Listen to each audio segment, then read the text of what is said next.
What are you trying to do, Tony? Just going to see if it does a takeoff. Oh yeah. What do you reckon? What do you reckon the chances of success are? 5%. 5%. Ooh, 5%. That's low. I was thinking 5 out of 10, like 50%. That's pretty good. All right, I'm gonna get closer for danger.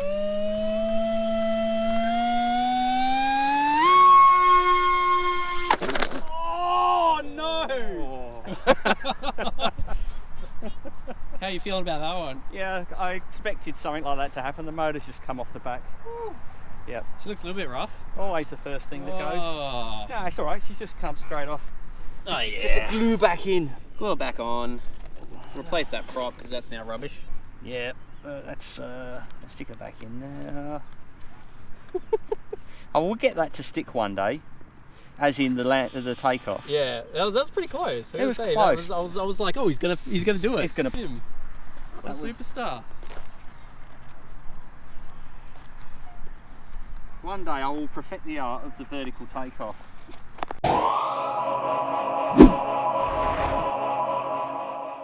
Radio out here in the field and something a little bit different today. Oh wait, I didn't even do the Hey, Stu from UAVfutures here, and today, well, something a little bit special, a different, I guess a bonus episode. We're out here, we're starting off in the field because Jonno's got this bad boy. He's put a lot of time into it. I can't wait to see how it goes. Hopefully we get it home in one piece because this is a premium wing. It's a let's see if I can remember this, ZOHD Talon GT Rebel. I think that's what it's called anyway. There's a lot of... Did I? Okay, there's a lot of names for it, and essentially we're going to be putting this thing through its paces. It's fully kitted, it's got GPS, a whole bunch of stuff, and we'll see how this premium wing flies around, and yeah, pretty much how it comes together, the mods that Jonno's done, or you know, things he would recommend, what was the build process like, and find out if you're into wings and you want to get one that's a little, I guess, on the would you say premium, or what would you say about this brand? Like going by price, it's in a bit more of a premium category. Yeah. There are more expensive things out there, but it's definitely not one of the cheapest ones. But yeah, if you want to pick up one of these, how well does it come together and what's it fly like? So let's do it. Put it on the back of Jonno's truck. Tony's just landed his wing behind us, and we'll break it down and find out what you like, what you didn't like, and all that sort of stuff, all the nuances about it. An overview, Jonno. What is this wing all about?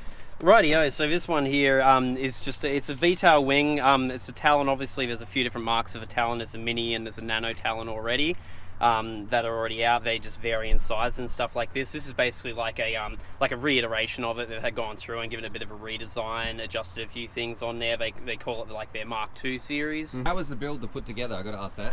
So these guys to put together are really easy. Most of the hard work's already done for you. When you buy it as like a plug and play kit, the motor's already mounted, the ESC's already all wired up, all that kind of stuff. Your servos are already mounted. Pretty much all you need to do is either throw in a receiver of your choice, or you can go a bit more complex like we have, and you can hook in a flight controller with iNav. Main battery bay access, boom, that just pulls off, magnetic cap on there, plugs in really nicely. You've got nice molded section there for your camera, FPV camera to go in, and your GoPro. You have different foam mounts that you can use for different types of action cameras. It suits nearly every action camera that there is. You've got different mounts for it. Main sort of bay there, this is where your assembly comes into it. As you see in here, I've put a flight controller with iNav in there because we've got like GPS rigged up, all that kind of stuff, just for a bit of fancy. Did you print that little case that it comes with? I did print that case, okay, yes. Yep. Yeah. And we're rocking is that a 4S or 3S? 4S battery. Okay. Yeah. Yep. Cool stuff. And as for the build process, it's pretty easy. You have 2 screws that hold the wings in here. Oh, I got them done up really tight. Makes it really easy for transport this as well, which is nice. They did the same thing with the Dart that we crashed and utterly destroyed a few months back. But it fits in really tight, but it's pretty much a case of that guy comes off, spar comes out, that guy comes off, and that's your breakdown for it. If you really want to be careful, you can also just disconnect the V-tail like that, bang, and that's all broken down. Then you got our little GPS part here. Yeah, a little GPS part in there for putting GPS in. Yeah, I'll put it. That's the one from Race Day Quads. I'll make sure I put that in the link down below too. I'm excited to see how that goes. Yeah, hopefully I've wired it up correctly. and what can you tell? What's V-tail mean? Because I don't know what that means. What's that going to let us do? V-tail is it pretty much just like incorporates your main tail and your tailerons all into one sort of thing. Got your yaw control, and you've got your your elevon control basically all into one sort of section there. It makes it a little bit easier. It does one less servo basically. What does it mean for handling? I don't understand. So this one, unlike the other wings, you know how I'm always barking that you don't have your control on the other wings? Yep. You have to roll and you have to turn. So this one I can use your. This one you'll be able to use your, yes. Okay, yep. How lovely is that? And Tony, you've seen these before? Yep. I like it. I like the design of this one. I think it's nicely put together. It's very modular. Still got the look of the old ZOHD Dart. Do you like that one? No, I still don't like the nose. I think the nose is a real weak point on these things. I don't want to jinx this flight, but the amount of times I've broken the nose here and I've seen others break the nose, I just think this is a weak point. I don't know if the carbon fibre is from factory, is it? Yes, It is actually. now? So, yeah, I was about to say, this is one of the few things they took on feedback from what I gather. So you've got a full carbon spar, I don't know if you can see that, running all the way from tail through to nose on both sides now. So that'll be a big help, I think. Because you actually broke your nose off today on your one. And moving on. Tony crashed his and broke his. Not this one, you broke the dart, but yeah. But I like it, but when I compare the two of them together, the fuselage of this is a very similar size, but the wing looks about half the area. So interested to see how it flies compared to the ZOHD Dart. Yeah, so, all right. yeah. And have you flown this at all? Have you done any of the trims or anything like that? no, this is completely fresh. I set it up last night. I did the pre-flight checks. We got GPS locks, all the flaps are working the right way, throttle goes. But with wings, the first flight, you can never get wings spot on the first flight, can you, Tony? You've always got to do a few little tunes, would you say? Well, if they're put together right, they should fly out the box, you know, particularly one that's pre-designed like this. But it's usually when you that. So if Jonno didn't build it very well, it's gonna. but it's usually electronics. Like if you haven't set something up in the electronics right, I think that's where these things can fall over. Particularly when you're running through a flight controller like this, you've only got to have a value wrong or one thing reversed. One thing not quite set up. The servo goes the wrong way and it's into the ground. Yeah, and I've had this before. I've had it where the throws on the ailerons have been about 30% of what they needed to be, and you know you just get no elevator authority or roll authority, and you have to go in and play around with it. But so maybe that's just here's a question. Before we take it off, would you say at this stage this is a beginner's wing or an advanced pilot's wing? What would you say? Who's this made for and who should get one of these, if they should get one of these at all? In my opinion, I think a beginner should start with a Sonic AR wing, yep. Learn the skills there, and then maybe move up to something like this. I gotta agree. I feel it's like intermediate to advanced to this guy. Like I'm more in that intermediate sort of range. Tony knows a lot more about stuff than I do, and even I had to ask a few things about Tony's help because I'd never dealt with a V-tail before. So it's going to be interesting. Okay. Fingers crossed. Like even I'm going to say this makes me nervous because I'm scared of flying it because of like all the electronics and the price, and with the Sonic AR wing, like there's a mini one right there. You can bash that thing all day. This one, there's a bit more going on, and it gets more costly when you crash these ones too. Yeah, we definitely. Don't want to crash this one. It's expensive, like frame without all the iNav stuff in there. So. Yeah. We're going to fire it up. Let's put it under. Talk us through the process. So what are we doing now? We're plugging it in. Plugging it in, and that's it. We just wait for the GPS to pick up some satellites, because these things won't arm until they've got a position, which means that switches like return to home, loiter, a position hold, altitude hold, are all hinged on having a GPS lock.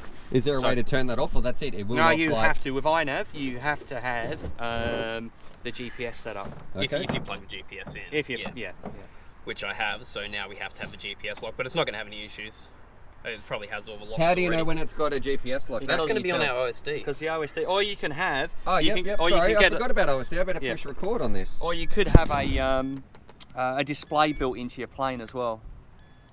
Things I really liked with this guy, besides it being like really easy to set up because it's all like pre-built and stuff, is it has that nice thing where they've done the double servo connections out onto the wings again, which gives you the option of mounting your VTX out on the wing. Yep. And as you see, I've also done our RX out on the wing as well, and they're plugged in via an extra servo cable. See how we got. It does look like everything has its place. You've even got an extra section out here. If you need to put a third thing, I don't know what you'd put out here, but maybe add a wing cam or something like that. I actually cut that hole in there, so it normally you would probably put that out there, Okay, but yep. I also running out of wire. Sure. But most of the time, we have to jam our receiver inside the fuselage, our VTX, you know, all that sort of stuff. So it is nice that these ones, I guess that's what you get for those premium prices. The good thing about that as well is with it brings all your like RF interference well out of way of the GPS and all that sort of stuff as well. So you're really separating everything. Makes it good. It's like a better thing for like long range wigs to be able to separate all your RF. Yep. Yeah. So Right, shall we Give it a go. let's plug it in and see what happens. Come here, launch. How you feeling, Johnny? I'm a little bit nervous because I put a lot of time into building this one, and it's the first time I've done like a full iNav setup with the GPS and stuff like that. Okay. So Time for learning. I'm hoping my wiring's right, and I'm super worried that I'm pumping up and it's just gonna be like the last time with the Dart. Okay, so let's do elevator control. That's good. And down, and left rudder. Oh, sorry. Left is that way. Yep. Left is right. Okay, left right. Yep. Left. And then, Is that right? yep. That You looks happy? right to me. That's that way. Yep. That's that way. That'll Yeah. go. Yep. Okay. Okay. Arm this bad boy. You ready? Hold on. Just let me get Let my me goggles start my on a really good DVR. spot. Let's go. All right. We are armed. Throttle Throttle up. Stay when. Oh, She's up. mate, I'm that on horizon mode. That's the problem. Manual. There we go. she's smooth. It needs a bit of up trim, I think.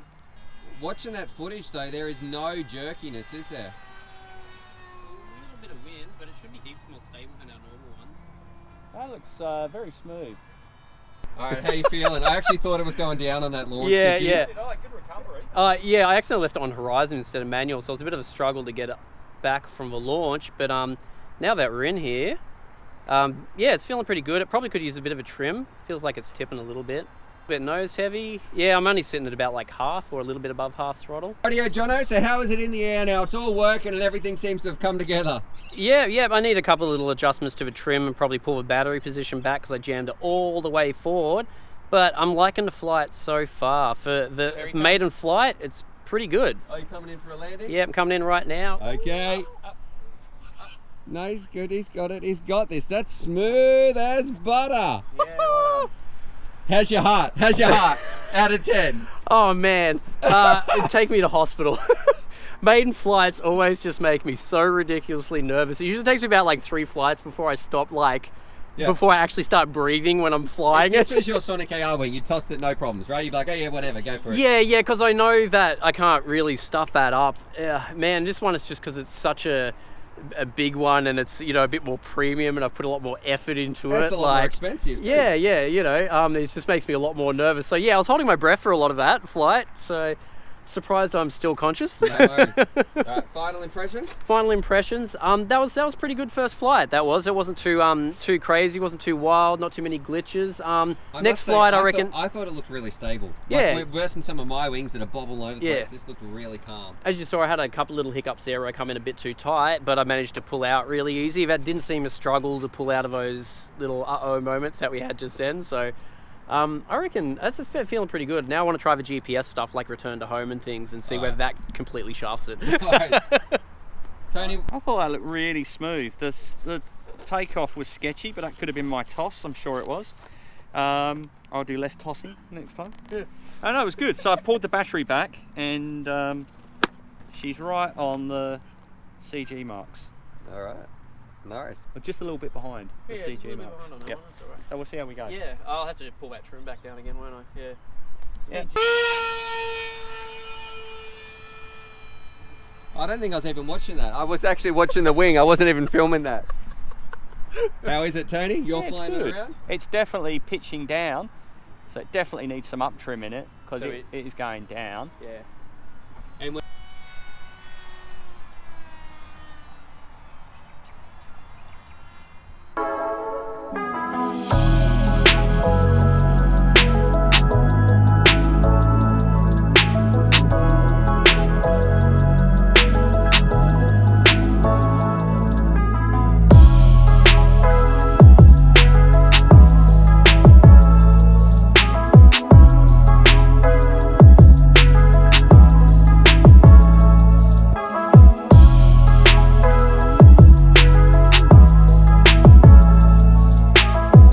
Tony's coming in for a landing. Alright, just got to watch these poles. Yeah. It's a pole. Is that because it gets hard to judge where your plane is Yep. in depth perception? Alright, here we go. That's much more appropriate landing speed. Oh, it's very pitchy. Yeah. Nice and calm. That's pretty good. Oh. Oh, look. What do you reckon of his landing? That was pretty good. I really like it's got that plastic skids on the bottom of it, so it just comes in for an absolute ripper of a slide landing, particularly with grass all wet like we got it. It's just, yeah, nice landings. Oh, well. And it's still got a nose on the front. That's a bonus. Better than our last one. Yeah. Not bad. Yeah, good. Rightio, so there it is. There's, I guess, a bit of a different view, a field review of the ZOHD Talon GT Rev, ZOHD GT, whatever it is. There's a review of this wing. I'm going to want to say big shout out to Wingman John. I'll put his channel or Instagram. Go check that out. And overall, it seems to be a lot of fun. It's working well, and I actually thought we might have a bit of a disaster. But if you know what you're doing, you do some careful planning. A wing like this, if you want to put the money and the time into it, looks like you're going to come up with a pretty premium product. It's got a lot of little nuances, I would say, and little things that just make a nice build. But like you say, you would probably like a stronger nose part. You're not a fan of that, but too easy. All right, anyway, other than that, subscribe for more FPV related content, and as always, happy flying your wings around as well. Rightio.